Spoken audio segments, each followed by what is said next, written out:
Following Tsar Nicholas's abdication in March, he and his family lived under house arrest in the Alexander Palace for the next 5 months. By mid-July, Alexander Kerensky, then head of the provisional government, decided that it was time for the family to leave Tsarskoye Selo for the safety of Siberia. He selected as their destination the town of Tobolsk, a provincial backwater of 20,000 people, located 200 miles north of the Trans-Siberian Railway. Founded by Cossacks in the late 16th century, Tobolsk was part of the Russian advance into Siberia. Sitting high above the Irtysh River, Tobolsk in 1917 could only be reached by boat. Prominent on the lower level of the town was a large neoclassical residence. Built in 1788 by a local merchant, it had been taken over by the government to be the residence of the Governor-General of the region. It was here that Nicholas II and his family were brought in August 1917. The journey to Tobolsk commenced on August 1st. Early in the morning, the family boarded the train that would bring them to Tyumen. They arrived at Tyumen around midnight on August 3rd, and they were transferred along with their entourage to steamers, for the 40-hour voyage to Tobolsk. Arriving there on August 6th, they had to spend another week on board, while the governor's house was made ready for them. The house, though large, lacked ostentatiousness. Consisting of 2 stories and 13 or 14 rooms, it stood prominently on a dusty road that had been renamed Liberty Street. The imperial family occupied the whole of its upper floor.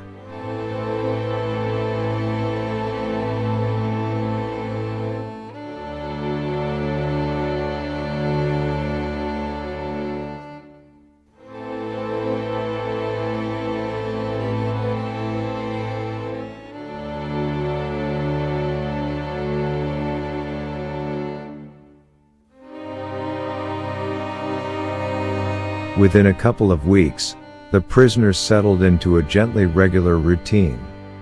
The younger Grand Duchesses and Alexis continued the lessons given by their parents and the 2 devoted tutors, who managed to follow the family into exile, Sidney Gibbs, the English tutor, and Pierre Gilliard, the Swiss who taught them French.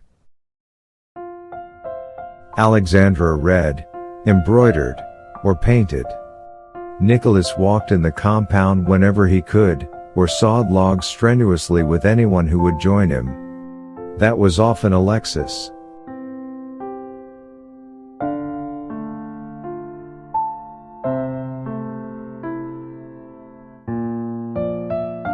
People in Tobolsk were warm and loyal whenever they saw a member of the family. Some would kneel as the former Tsar and Tsarina walked through a public garden, flanked by guards, on their way to the nearby church for a service. Some would make the sign of the cross when one of them would appear at a window.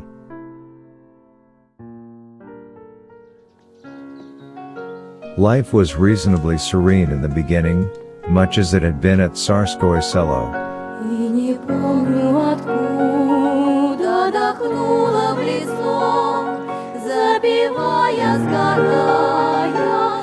Зашла на крыльцо, открывая окно, увидал я сирень. Это было весной, в улетающий день.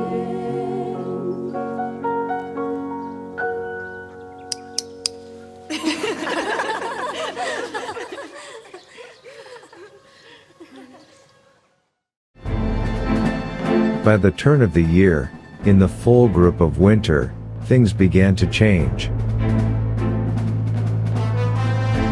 The provisional government was overtaken by the Bolsheviks and terror began to stalk the country, as Red Guards were formed. Alexandra wrote in a letter, smuggled to her friend, Anna Virubova.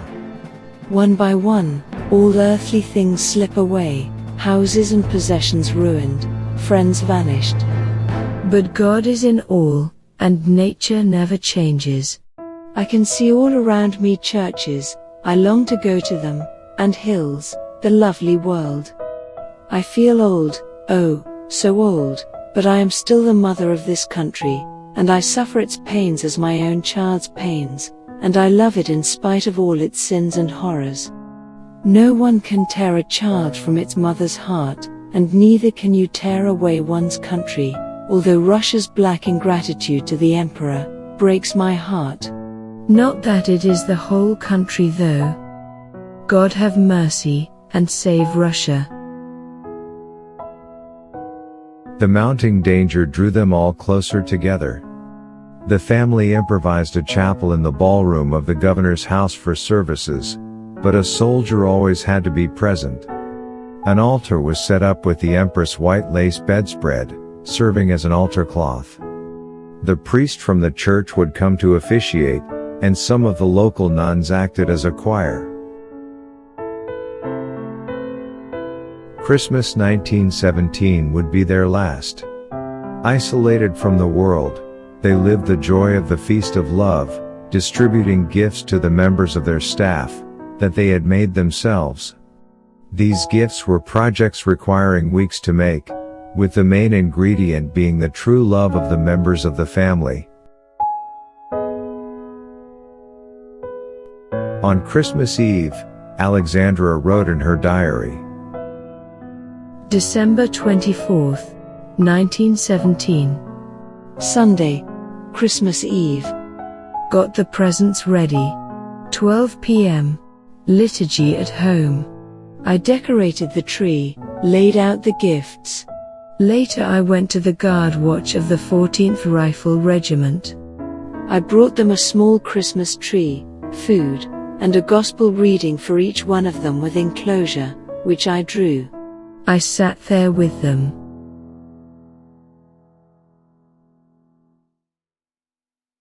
On Christmas morning, they had the blessing to attend the morning liturgy. But an unfortunate incident caused them to lose further opportunities for the heavenly joy of attending church. The service had nearly ended, when the deacon, despite the prohibition against it, dared to proclaim the prayer for the prolongation of the life of the royal family. The congregation, in turn, repeated the refrain many years. The soldiers became furious, shouting and threatening the priest who had commanded the deacon to intone these words. Kobylinski described the event. The soldiers started a riot, and made up their minds to kill, or at least to arrest the officiating clergy. It was most difficult to persuade them not to take any aggressive steps, and await the decision of an investigating committee. Bishop Hermogen immediately transferred Father Vasiliev to the Abolotsky monastery, as the situation was so strained, and I went to see the bishop personally, and asked him to appoint another clergyman. So, the men decided not to allow the imperial family to go to church, and only allowed them to pray in the presence of a soldier. The sole concession I was able to obtain was permission for the imperial family to visit church on the 12 great feasts. Under house arrest, and closely guarded, they were able to organize a traditional Christmas that was in many ways their closest family holiday. Grand Duchess Olga described the simplicity and resourcefulness of that last Christmas in a letter to one of her friends. December 26, 1917, Tobolsk. Hello dear Rita. Well, here it is, already the holidays. We have standing in the hall a Christmas tree with a wonderful scent, completely unlike anything we had in Sasquai. It is a particular type, known as a balsam evergreen. It has a strong smell like mandarin orange blossom, and the trunk all the time emits resin. There is no decoration, only silver tinsel, and wax candles, from the church, as there are no others here. After supper on Christmas Eve, we organized the presents, most of which were different things we sewed. As we gathered them and designated to whom they would be given, we recalled the charitable bazaars we did in Yalta. Remember how many things we prepared? The vigil service took place around 10 o'clock in the evening, and the Christmas tree was lit. It was beautiful and cozy. Now I have to close. Wishing you much happiness in the coming year, with hugs and love to you, my dear friend. God bless you. Your Olga. The family had also a very special blessing on that Christmas. Alexandra wrote in her diary. After the liturgy, there was a prayer before the miraculous icon of Abelatskaya Mother of God. The icon was brought to the house on Christmas Eve, from the Oblaitsko-Znamensky Monastery, 17 miles from Tobolsk, and it offered great spiritual consolation to the imprisoned family. Pierre Gilliard recalled in his memoirs some years later, the wonderful atmosphere of that Christmas Eve. The Empress and the Grand Duchesses prepared everything by their own hands, making gifts in the course of many weeks for all of us, and likewise for all of the attendants. Her Majesty distributed several woolen pieces of her own. By such touching attention she wished to express her gratitude to those who had remained loyal to her. The priest came on December 24th in the evening, to do the service at the house. Everyone assembled in the hall. Then the distribution of the designated surprises to us, this was done by the children themselves. It felt as though we had become one big family.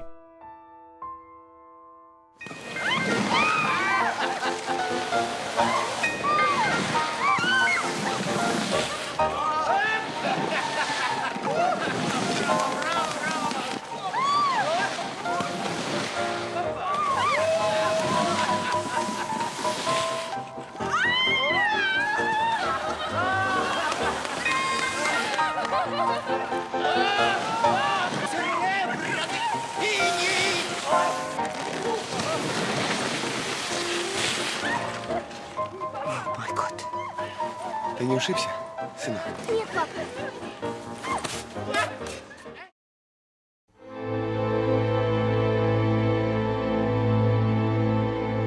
The family remained in custody in Tobolsk until the spring of 1918, at which time they were all transferred to Ekaterinburg.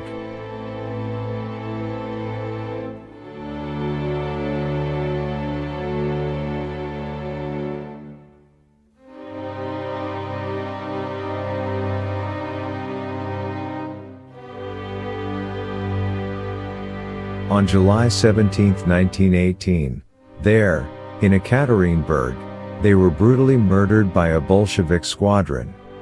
The loyal attendants who were with them were also killed. Only the tutors Gilliard and Gibbs were released, because they were not Russian citizens. The lives of Gilliard and Gibbs, after the horrifying events, changed dramatically. Gilliard returned to Switzerland, and married one of the children's Russian nurses. Gibbs became a Russian Orthodox monk and priest, and was given the monastic name of Nicholas, in memory of the Tsar. Father Nicholas returned to England and lived in Oxford for many years, serving in the Memorial St. Nicholas Chapel, which he established in his house on Marston Street. He always preserved the handwritten poem, given to him by Empress Alexandra, at that last Christmas, in Tobolsk. I pray that Christ the Christmas King may stoop to bless and guide you day by day to holiness, your friend in joy, your comfort in distress. I pray that every cloud may lead you to the light, and he may raise you up from height to height, himself the day star of your darkest night. I pray that Christ, before whose crib you bend the knee, may fill your longing soul abundantly, with grace to follow him more perfectly.